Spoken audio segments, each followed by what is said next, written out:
आणि आता पाहणार पुण्याकडच्या बातम्या। पिंपरी चिंचवड शहराचा पाणी पुरवठा आज बंद राहणार आहे। एमआयडीसीच्या वतीने जलशुद्धीकरण केंद्राचे काम करण्यात येणार असल्यामुळे पाणी पुरवठा बंद असेल।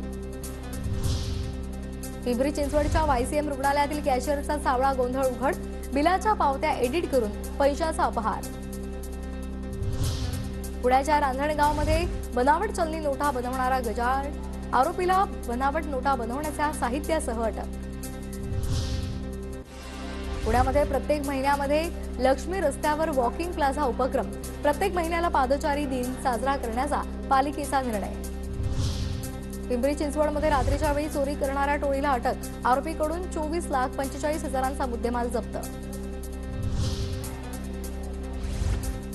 पुण्याच्या मावळमध्ये ऊसाच्या लागवडीमध्ये आंतरपीक म्हणून हरभऱ्याची लागवड, दोन्ही पिकाच्या लागवडीमुळे शेतकऱ्यांना आर्थिक फायदा होणार।